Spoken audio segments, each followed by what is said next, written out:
All right, we are back now, continuing our volleyball trend with Sydney Sands. Although we're not going to talk too much about the women's volleyball team yet, that comes after. We're going to be mainly focusing on her role as the president of SAC here at Marymount. Now, Sydney, you mentioned to me that you've been a part of SAC all 4 years you've been here. First of all, let's hear your pitch. Why should freshmen become involved in SAC? Look, freshman year I got involved with SAC just because my team was looking for reps, and I kind of got chosen to be a rep. But I think it's very important for a freshman to be involved at Marymount in the entirety of athletics, if you are an athlete, but also in the entirety of school.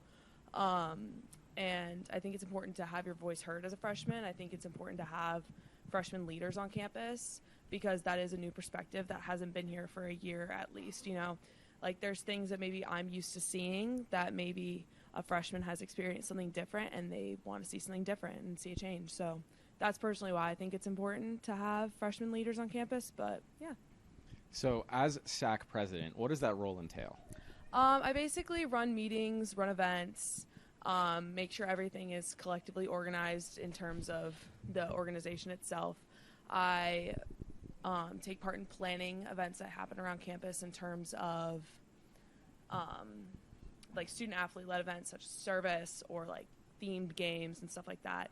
I also do stuff like this where I will help with the athletic department, and I will be a person that Jimmy, for example, will come and find and be like a spokesperson for most student athletes and be a person that people can talk to on campus if they want to see a change. So who else is on your leadership team in SAC? So I have Leah Hartstock, Eladina Cola, who you will probably see later today, Anna Schools, Joseph Crowder, who you just saw, and Chad Singleton, who I think you saw earlier today as well. But yeah, so those are the five or six people that I have on my board this year.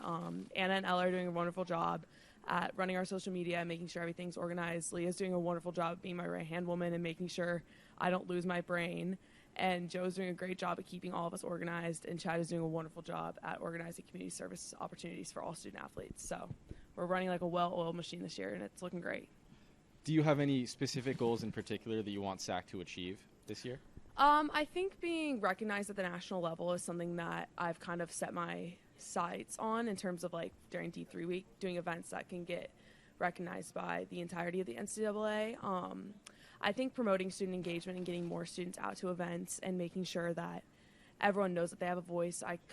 This is not like a goal since it's not, it is a goal, but it's not as measurable, but making sure just student athletes know that I'm a person that they can come and talk to, even students in general, and be able to have, just more engagement throughout the athletic department athletic department. And yeah, just make sure everyone kind of knows what I do and know that I'm a person that can help them.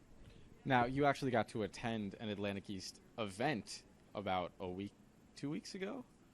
Yes, last Sunday. Can you talk a little bit about what that experience was like? It's a fun thing every single fall and spring that we get together with the rest of the conference SACs. It's a fun event in general that Jessica Huntley, our commissioner, puts on. We get to bounce ideas off other SACs. We get to hear about what's happening at the national SAC level. We just get to meet and just experience other schools and experience what they do. And I always find it to be a fun event. So me and Ella went 2 weekends ago, and we went to Newman University, and we got to just like hear from other SACs. We got to hear what they're going to do this semester, and we also got to hear what's happening at the national level, as well as what's going to happen in our actual conference within this semester and next. So yeah. Now, I know you're here as SAC president, but I also want to pick your brain because up next we do have 2 more volleyball players coming on, your teammates. I want to hear, what are you thinking for this upcoming season? What are your goals and what are your plans? I'm excited. This is my last season since I'm not planning on taking my 5th year. I'm excited to hopefully win conference again and, compete within our conference. We have the strongest out-of-season schedule, I think, that we've had ever in history. We've played a lot of really good teams. Last night we played Mary Wash, who's 16-1. So I think our out-of-conference strength schedule is insane. I think it's preparing us for conference. I think we're a really old and developed team, and I think under our new coach, I think a lot has kind of changed, but it's very consistent in terms of who we have, and I think as a team we're super strong. So yeah. Well, thank you so much for taking the time out of your day and explaining to us the importance of SAC and why freshmen should be a part of it. Yeah. Have a good one.